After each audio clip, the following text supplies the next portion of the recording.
você vai fazer uma negociação. Então foi isso que a gente falou lá no comecinho do programa, no bloco 1. Isso. Quer dizer, você se estrutura de uma forma que os investidores te emprestam com mais facilidade. Você tem mais recursos facilmente. Investidores aqui a gente pode ampliar um pouco. Pode ser um investidor, um novo acionista, como o caso de uma empresa listada. Pode ser financiadores de dívida, né, bancos. E os investidores, pessoas profissionais que investem a sua vida, o seu tempo. Bancos olhando isso? Bancos também olham com isso. Com certeza. Olham isso, com certeza. Então, se você ampliar essa figura esse conceito do investidor, um profissional está investindo o seu tempo e a sua carreira numa empresa. E complementando o que o Marcelo falou, uma empresa que tem boas práticas de governança corporativa provavelmente vai ter um ambiente com mais respeito, mais responsabilidade e mais profissional. Então isso acho que é bom para... Vai trazer riqueza para todo mundo no final do caminho. E o outro lado que eu queria comentar é o seguinte: as empresas com más práticas de governança, essas correm muito mais risco. Inclusive esses casos que a gente falou lá no início, de WorldCom, Enron e tal, foram problemas de governança corporativa. Então, empresas com más práticas de governança tendem a ter mais problemas. Por falar em más práticas, a gente gravou uma matéria falando exatamente dos passos que dão errado ou que deram errado. Eu queria mostrar para vocês, depois queria que vocês me contassem o que vocês acharam disso. Vamos lá. Os erros mais comuns cometidos no campo da governança corporativa seriam, por exemplo, imaginar que a instalação de um conselho de administração é algo que se faz para cumprir termos de lei, no caso de sociedades anônimas de capital aberto. O conselho é lugar para pessoas notáveis em alguns campos de conhecimento, que sejam complementares entre si e que ajude a construir os negócios e a gestão da empresa. Um outro, falando ainda em conselho, é você ter como membro do conselho de administração o presidente executivo. Isso não é adequado. Uma outra coisa que você tem que imaginar, que às vezes as pessoas não pensam bem, são os macroprocessos em governança corporativa. Cada vez que você não atenta para eles adequadamente, você pode estar se equivocando. O primeiro macroprocesso é direcionamento.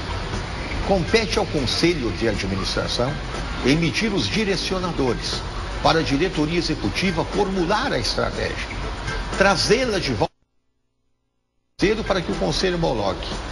E pós-homologação, a diretoria executiva executa a estratégia que foi proposta e o conselho vai então monitorá-la. E esses papéis não podem ser confundidos. Eu acredito que são erros, se não erros, inadequações.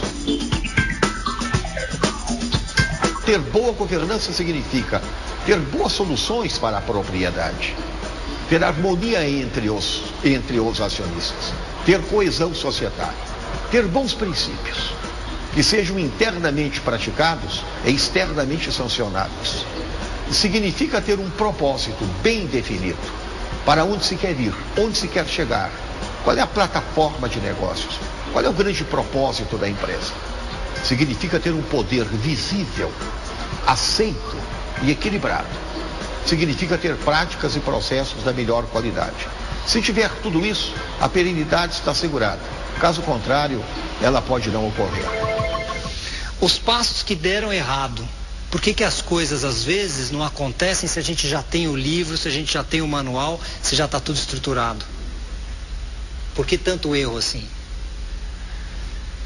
Eu acho que é questão da natureza humana, né? Às vezes você está, nos casos internacionais, havia um excesso de poder por parte dos presidentes executivos e um conselho fraco, de uma maneira geral. E os presidentes, os CEOs, faziam estratégias que estavam mais alinhadas com a agenda pessoal, de crescer a empresa, ter mais poder, com muitas aquisições exageradas, e você tendo um conselho fraco que aprova isso, com um ambiente de controles internos fracos também, você costuma, no final das contas, dar alguma coisa errada. Então nós vamos aprendendo com a experiência, é isso? Com o passar do tempo, aí a gente vai melhorando cada vez mais as práticas. Eu acho que Só para complementar sobre os erros do passado, hoje você tem mecanismos de regulação de mercado que não existiam naquela época. Então, naquela época, se você olhar até olhar o cenário americano, né, você tinha empresas que fazem lobby abertamente para colocar políticos no Congresso americano,